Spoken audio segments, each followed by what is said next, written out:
If time travel ever gets invented, I'd have to be very careful about not being branded a witch back in the olden days. Like back then, all you had to do was breathe wrong and you could be convicted of witchcraft and sentenced to death. Sadly, most of the folks that were accused were just innocent people that happened to be outspoken or just not well liked by their neighbors. And as somebody who refers to herself as an ooky spooky girly and dresses like this, I'd be damned before I open my mouth to say hello. Speaking of which, howdy folks, I'm Alexa, and let's dive into some awful stories together. Now I'm starting off today's list with the first person that came to my mind, the Great Rasputin. Close family friend of the last royal Russian family, he was originally introduced to them as a faith healer who could aid their only son, Alexei, who suffered from hemophilia. A self-described mystic and holy man, Rasputin was a figure of much debate amongst the royal court, with some describing him as a visionary and prophet, others as a charlatan and scam artist. Historians believe that his scandalous reputation and influence over the Romanovs only helped to discredit and overthrow the family. Having taken many pilgrimages to holy monasteries, he developed a reputation as a revered holy man, gaining a small circle of followers who believed in his miracles,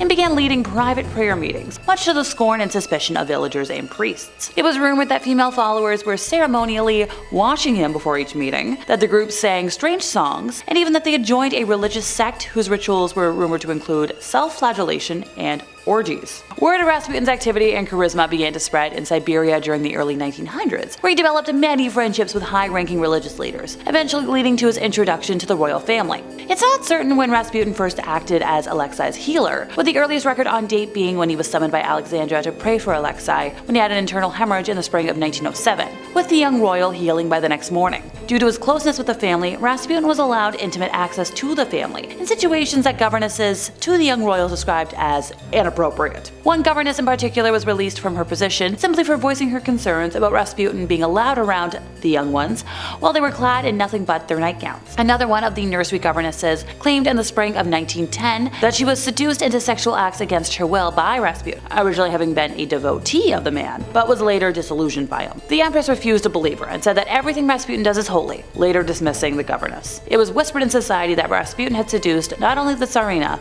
but also the 4 young grand duchesses. Rasputin had released passionate letters written to him by the Tsarina and the 4 grand duchesses throughout society. In 1916, a group of nobles led by Prince Felix Yusupov banded together, deciding to assassinate the holy man for his influence over the Tsarina and her family. It is said that the prince invited Rasputin to his place shortly after midnight, where he offered the man tea and cakes which had been laced with cyanide. Rasputin initially said no, but then began to eat the cakes, and to Felix's surprise, appeared unaffected by the poison. Then he asked for wine, which had also obviously been poisoned, drank 3 glasses, and still showed no signs of distress. So around 2:30 in the morning, Felix excused himself to go upstairs, where his fellow conspirators were waiting, and he grabbed a revolver and returned to the basement, telling Rasputin that he'd better look at the crucifix and say a prayer, referring to a crucifix in the room, then, nailed him once in the chest. Rasputin leapt up from the explosive and attacked Felix, who freed himself with some effort and fled upstairs. Rasputin followed Felix, where he was once again impaled with an explosive, and he collapsed into a snowbank. The group of men that wrapped his body in cloth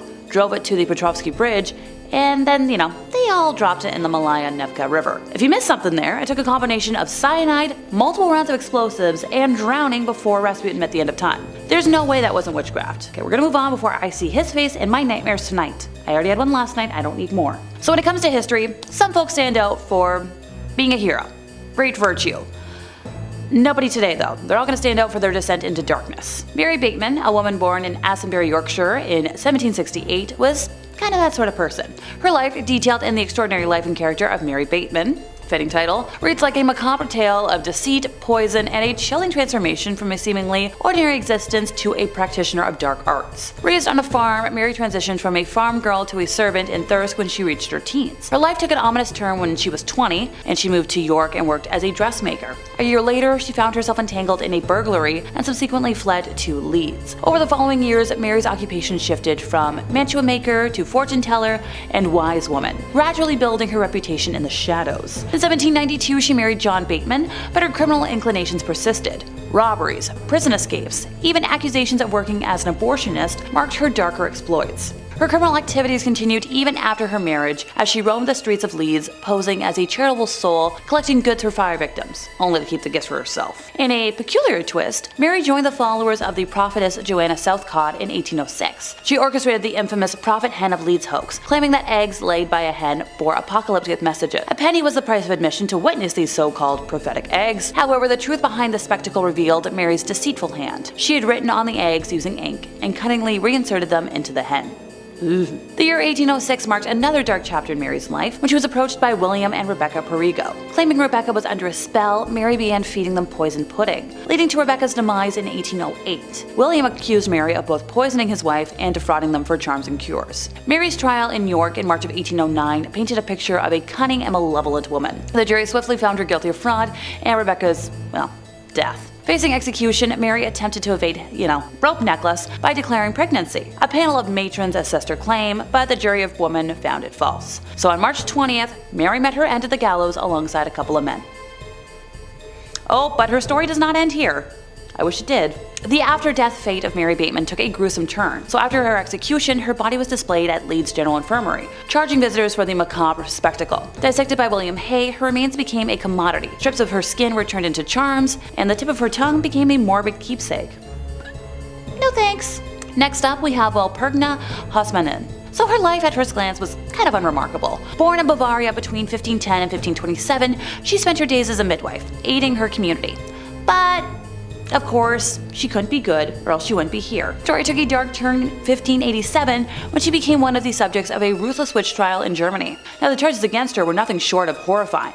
Witchcraft, sorcery, even vampirism. Under punishment, she confessed to a bizarre tale involving a demon named Federlin, who appeared to her in the guise of a male co-worker. She claimed this demon led her to pledge allegiance to the devil, promising to free her from poverty. As she recounted in her confession, she'd indulged in macabre rituals with Federlin and the devil himself, consuming the roasted flesh of young humans and drinking wine. She described frequent visits to the devil and her demon lover, often engaging in sexual encounters. You do what you do. Remarkably, she had the power to make her demon lover leave by simply invoking the name of Jesus. Hey, if it works, it works. Now, her confession also included acts of harm using a magical ointment that she had received from her demon lover. This ointment was used to end the lives of many, including the young and animals. Her list of alleged victims was extensive, including 41 young humans, 2 laboring mothers, and a variety of animals. The swift and unanimous decision of the authorities led to her conviction and a gruesome sentence. Before her execution by burning, she endured multiple branding ceremonies, and her right hand, the very hand she had used as a midwife, was severed. Finally, she met her end at the stake, and her ashes were discarded into a stream. Goodbye. Off you go. Time to travel over to Paris, France, where we meet La Voisin, also known as Catherine Deshayes. Not a lot is known about her early life. She learned fortune telling when she was young and later married Antoine Monvoisin, who was active as a jeweler and silk merchant with a shop at Pont-Marie in Paris. When her husband's trade business led to bankruptcy, La Voisin supported the family by practicing chiromancy and face reading. In addition to being a fortune teller, she was also active as a midwife, which developed into providing abortions. Her business as a fortune teller gradually developed into manufacturing and selling purported magical objects and potions, also arranging black masses and selling aphrodisiacs and poison to profit from her clients' wishes upon their future. She supported a family of 6, though, including her husband, her mother, and her offspring. She was known to have at least 6 lovers: the executioner André Guillaume, Monsieur Latour, Vicomte de Cousseran, the Comte de la Bâtie, the alchemist Blessis, the architect Fauché, and the magician Adam Lesage. She was, once again, a French fortune teller, commissioned poisoner, I'm gonna emphasize that, and a professional provider of alleged sorcery. She was the head of a network in Paris of witches. So that's how she provided all those poisons, aphrodisiacs, magical services, black masses. She had like a whole network going for her. Her organization of commissioned black magic and poison killings was suspected to have killed over 1,000 people, but it's actually believed that around 2,500 people might have met their ends because of her. Yikes! Oh, and by the way, she was a central figure in the famous Affaire de Poison, in case you didn't know. And because I'm in a fun mood today, let's end this with another male wit. Folks really don't like to talk about that in textbooks, but they did exist. So Gilles Garnier was a reclusive loner living in the woods around Dole, France. Despite being a solitary man, he did marry in 1572. Now, historians have reported that Gilles was ill-equipped to provide for his family because he wasn't a really good hunter, since he only really was known to hunt for himself. So that's when he started hunting something else. Anybody want to guess what? Come on. Yeah, human flesh. The first hunt happened around September 29th of 1572 when Garnier killed a young female, allegedly while in the form of a wolf, and brought some of the flesh home for his wife to eat. How thoughtful.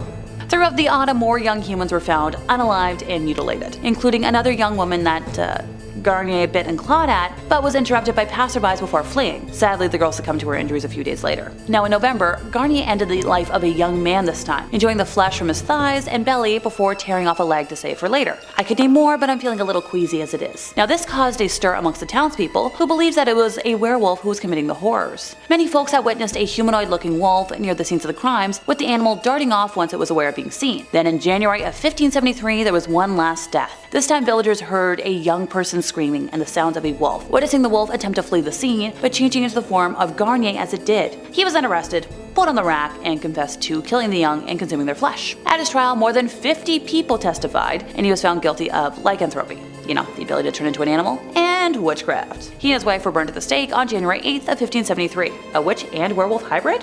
Sounds a little too scary for my liking. Unless I'm watching Vampire Diaries, which in that case, Team Damon. Maybe I should do that tonight. And that brings us to the end of our time, which means it's time for me to go visit my nice witch friends for a tarot reading. What can I say? I could use the guidance. If you enjoyed my ramblings today, could you help us out by giving this video a like, subscribing if you aren't already, hit the bell for more witchy chit chat from us here at Top 5 Scary Videos, and I'll see y'all next time, you lovely spooky people.